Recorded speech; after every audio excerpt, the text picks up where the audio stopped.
जीवन नष्ट कर देना, भोजन उसके लिए, बस इतना ही तुम्हारा लक्ष्य है, रसेंद्री और जनेंद्री का भोग मिल जाए।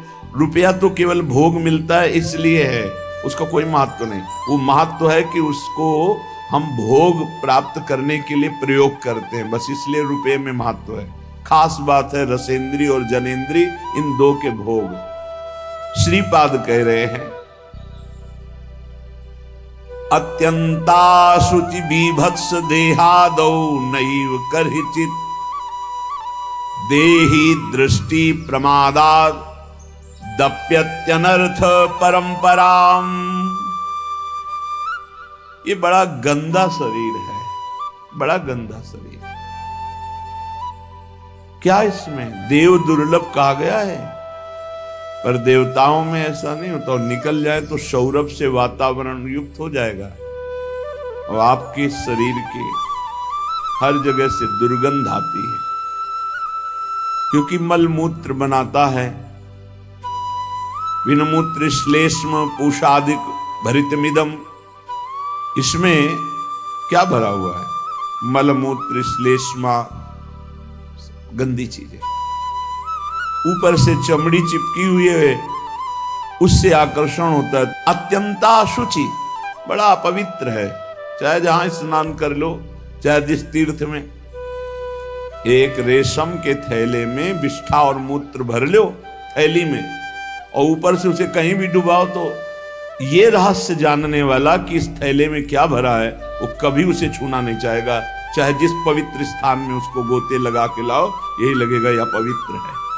इसलिए श्रीपाद करें अत्यंता अशुचि बीभत्स घृणास्पद और अपवित्र। क्यों? यही मलाशय मूत्राश्रय है, ऊपर से चमड़ी केवल है। हम नहा लिए तो बोले हम पवित्र हो गए, वो है अंदर। पवित्र तो हो गए जब भगवान का चिंतन होगा।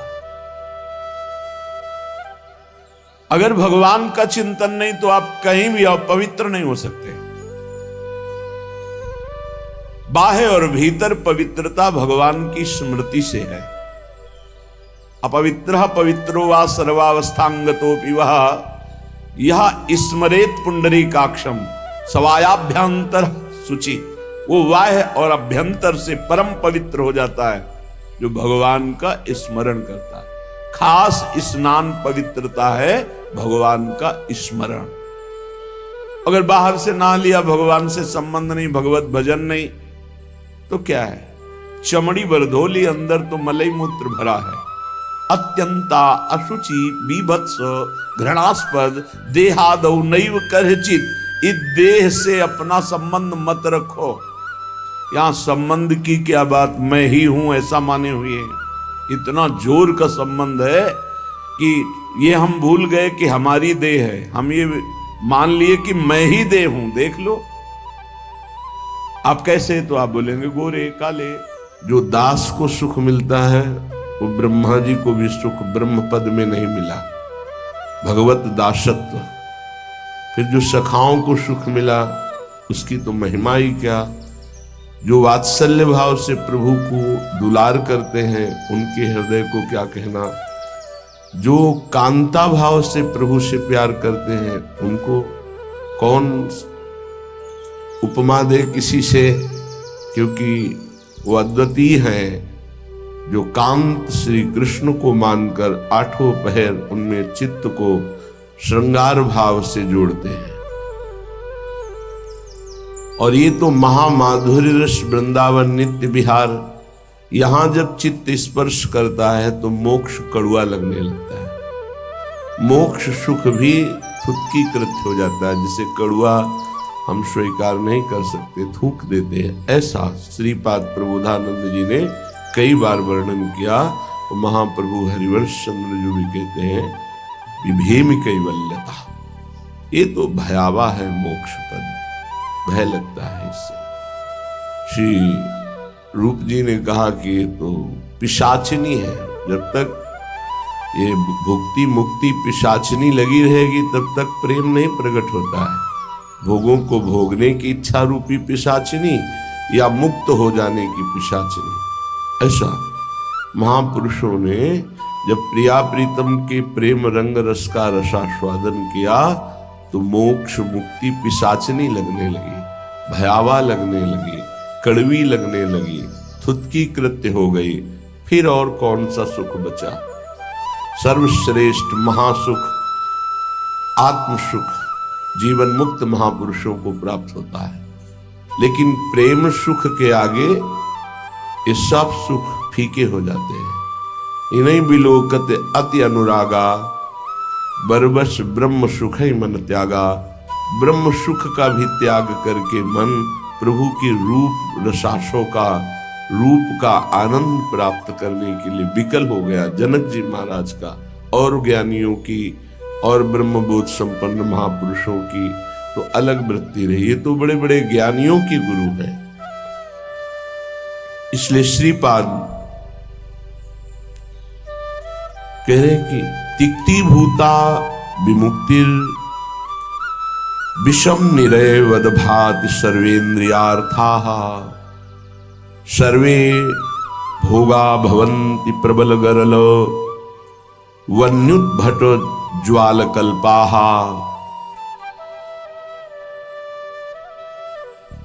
कीट प्रायाः समस्तो प्रवर सुरगणा सिद्धयश्चेन्द्रजाल प्रायः संस्वाद्य वृंदावन रसिक रसम माद्यते मेद्य हृदयम।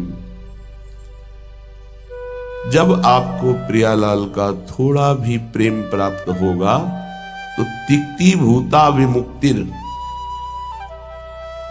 ये जो जीवन मुक्ति अवस्था है, मोक्ष पदवी है, बोले तिक्ति भूता है, कड़वी लगने लगेगी। नहीं चाहिए मोक्ष सुख। पर ये बहुत ऊंची बात है। अभी तो मृत्यु लोक के भोग ही आपको परास्त कर देंगे। मोक्ष सुख तो जो ब्रह्मलोक तक के भोगों का त्यागी होता है उसको प्राप्त होता है। ये प्रेमी जन मोक्ष के आगे भी जो महारस है उसमें स्थित है। मर्त्य भोग तुम्हें आकर्षित करके भ्रष्ट कर देते हैं तो मोक्ष सुख तो बहुत दूरी की बात है। हमारी स्थिति नहीं है, पर हमारे गुरुजन जो आगे चल रहे हैं उनकी स्थिति है और उसी मार्ग में हम चल रहे हैं, तो हम स्थिति ना होते हुए भी उसी मार्ग का अनुसरण करेंगे जिसमें हमारे गुरुजन गए हैं, महापुरुष जन गए। महाजनों गतेन सपंथा, जिसमें महापुरुष जन गए उस पंक्ति में हम खड़े हैं। स्थिति हमारी नहीं है, पर हमको वही आचरण करने हो, वैसा ही भाव रखना है जैसा हमारे आगे विराजमान गुरुजन जो पंक्ति में हैं, जो प्रियालाल को दुलार करने वाले हैं, जो प्रियालाल के समीप पहुंच चुके हैं, जिनके आसपास आठों पहर महासुख घेरे रहता है, तो हम उसी मार्ग से चल रहे हैं। इसलिए जैसे कोई कहे कि हमारी स्थिति तो नहीं, पर हम उसी पंक्ति में तो खड़े हैं ना, तो हमको वैसा ही व्यवहार करना है। इतना बड़ा त्याग किसी और की सामर्थ्य नहीं, सिर्फ प्रेम की सामर्थ्य है जो मोक्ष सुख का भी त्यागी बना दे, और ऐसा त्यागी कि पुनः उसकी इच्छा ही कभी न हो। तिक्ति भूत्वा विमुक्तिर, मोक्ष पदवी कड़वी लगने लगती है। श्रीपाद कह रहे हैं विषम निरयवद भाति सर्वेन्द्रियार्था, निरय कहते हैं नरक को, और जितने भी भोग हैं ये विषम हैं, ये एक रस नहीं है। आज कामना जितनी बड़ी हुई तो भोगो, तुम्हें अच्छा लगेगा, फिर भोगो, फिर भोगो, तो मन कहने लगेगा इस शरीर में नहीं, उस शरीर में देखो, इस भोग में नहीं उस भोग में, इस वस्तु में नहीं उस वस्तु में। इसका मतलब हमको केवल भुलावे में डाला जा रहा है, सुख नहीं है। लिखा विषम निरय वदभाति सर्वेन्द्रियार्थाः, इंद्रियों के जितने भी भोग हैं ये सब नरक प्रदान करने वाले हैं, इनमें किंचन मात्र सुख नहीं है।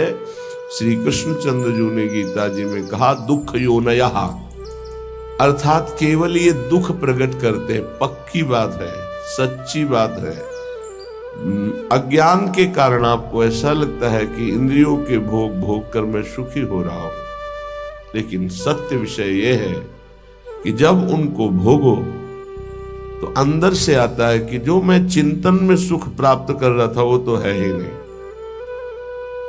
बड़े बड़े भोगियों को घृणा होने लगती है, पर वो घृणा दूसरी तरह की होती है, वैराग्य नहीं होता। उस शरीर से नहीं, दूसरे शरीर में, उस शरीर से नहीं, तीसरे शरीर में, ऐसे वो भटकता है। और जो विवेकी होता है वो संपूर्ण भोगों से नरकवत अपना पिंड छुड़ा लेता है।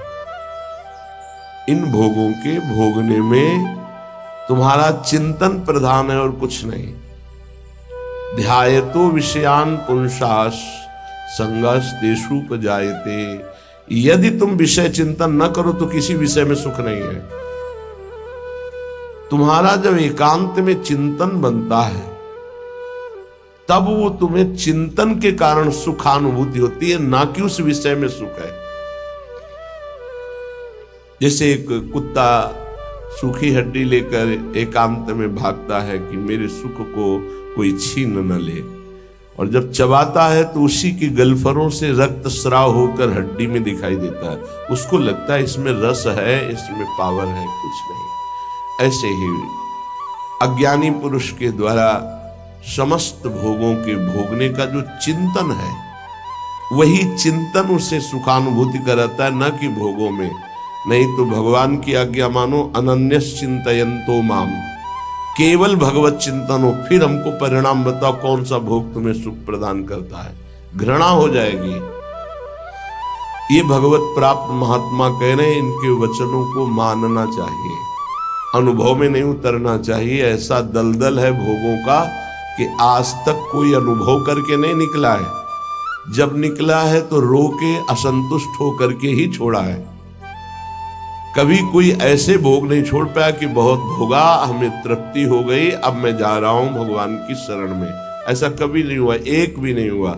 चाहे जितना बड़ा सम्राट हो, चाहे जितना भोग बाहुल्यता हो, रोया, पश्चाताप किया और असंतुष्ट होकर, अतृप्त होकर त्यागा। वही बात आज है आपके हृदय में कि आप अतृप्त हैं, भोगों से असंतुष्ट हैं, तो अनुभव के लिए मत जाइए। गुरुजनों की, महापुरुषों की बात मान लीजिए और उसका चिंतन छोड़ दीजिए। बस खास बात है, तुम्हारे को अगर कोई परेशान करता है तो तुम्हारा चिंतन परेशान करता है। अंदर से ठीक बैठकर देख लीजिए। बड़े भाग्यशाली उपासक है जिन्होंने अपने चिंतन को बचाने की चेष्टा की। कोई भी क्रिया तब होती है जब चिंतन होता है। ये बहुत सिद्धांत है, भगवान के वचन है। ध्यायतो विषयान पुंसास संगस तेषुपजायते। जब हम किसी विषय का ध्यान करते हैं, चिंतन करते हैं, मनन करते हैं, तो हमारे अंदर उसके भोगने की इच्छा प्रकट होती है। चाहे वो कोई खान पान की वस्तु हो, पहनने ओढ़ने की वस्तु, ये सब भोग के अंतर्गत आते हैं। सर्वेंद्रियार्थाः, समस्त इंद्रियों के अर्थ भोग अलग अलग है। श्रवणेन्द्री, घ्राणेन्द्री, नेत्रेन्द्री, त्वगेन्द्री, वाकेन्द्री, हस्तेन्द्री, पादेन्द्री, जनेन्द्री, गुदाएन्द्री, ये सब इंद्रियां हैं। 5 कर्मेंद्रियां हैं और 5 ज्ञानेन्द्रियां हैं। इनका मुखिया मन, ये 11, इनका काम ही है जगत के भोगों में चिंतन लगाना। बहुत सूक्ष्म विषय प्रार्थना है, ये संतों के अनुभूत विषय है। चिंतन किसी विषय का ना हो और फिर कोई भोग भोगो, बिल्कुल 100 में 100% आपको सुख नहीं मिलेगा। और ऐसे महापुरुषों का जो चिंतन भगवान में स्थित है, प्रियालाल में स्थित है, उनके लिए कहा गया वो विषयान ग्रहणंत मुंचंत, वह कोई फर्क नहीं पड़ता। विषय सेवन में, पाप कृत्य में, पुण्य कृत्य में अंतर से देखा जाता है कि उसको बराबर गोकुल बेशुद है। सबकी आंखों में योग निद्रा, किसी भी तरह से चेतना में नहीं लाया जा सकता जब तक भगवान का संकल्प न हो। जो ये योग निद्रा है, ये भगवान के संकल्प से टूटती है। बाह्य ज्ञान शून्य संपूर्ण गोकुल है। परब्रह्म परमात्मा बाल रूप में अपने श्री चरणों को उठाए हुए धीरे धीरे गति कर रहे हैं। छोटी छोटी अंगुलियां हैं।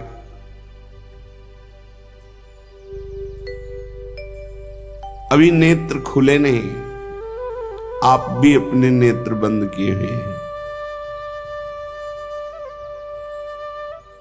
पर एक दिव्य प्रकाश, नीलमणि, दिव्य कांति, पूरा ग्रह परमानंद में डूबा हुआ, प्रकाश में, तेजो में।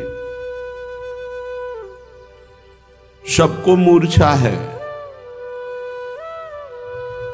भाव समाधि जैसे लग जाए, ऐसे सबकी भगवत समाधि योग निद्रा ने कर दी है। श्री हरि दिव्याति दिव्य रूप, बाल रूप। वाणी की सामर्थ्य किसी की नहीं कि प्रभु की उस बाल स्वरूप का कोई वर्णन कर सके। मानो अनाघ्रातम भृंगैरनपहृत सौगंध्यमनिलै रनुत्पन्नम नीरेष्वनुपहत मूर्मी कणभरै अदृष्टं केनापि क्वचन च चिदानंद सरसो यशोदाया क्रोडे कुवलयम्योजैस्तदभवत्। अभी अभी ये नील कमल प्रकट हुआ है, पर ये अनाघ्रातम, अभी किसी भक्त रूपी भ्रमर ने, किसी ने नहीं देखा। अभी अभी जो परब्रह्म परमात्मा स्वरूप नील कमल प्रकट हुए, नीलमणि जू, तो जैसे कमल प्रकट होता है तो भंवरे पराग का स्वाद लेते हैं, तो अनाघ्रातम भृंगई रनपहृत सौगंध्य मनिलई, किसी भक्त रूपी भ्रमर ने अभी नहीं देखा है। और जैसे कमल की पराग की गंध वायु लेके जाती है, तो अनपहृत सौगंध मनिलई, अभी किसी भी महान कवि ने अभी इनकी रूप माधुरी, गुण माधुरी रूपी सुगंध को फैलाया भी नहीं है।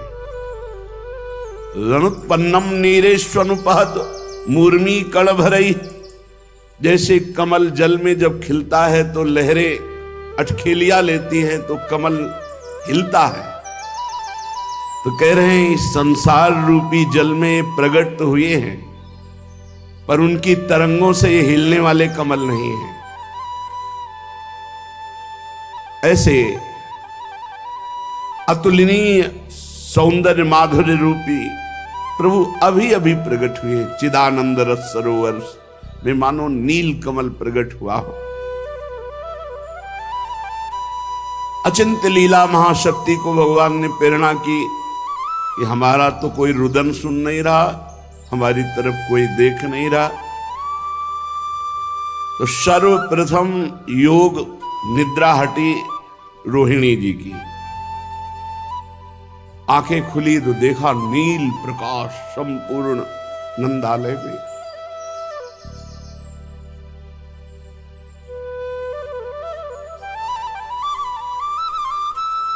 ये प्रकाश कहां से प्रकट हो रहा है उसका लक्ष्य करके गई तो देखा यशोदा जी पर्यंक पर शयन किए हुए, पार्श्व में इंद्रनीलमणि प्रभु, छोटे छोटे कर कमल, छोटे छोटे श्री चरण कमल ऐसे ही लाभ। तत्काल हर दासी को, परिचारिका को, अरे उठ देख, अत्यंत सौभाग्य उदय हुआ। यशोदा रानी के कैसा सुंदर लाला प्रकट हुआ है।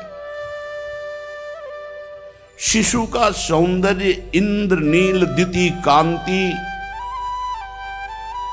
पहले तो भर नेत्रों से रोहिणी जी ने पान किया।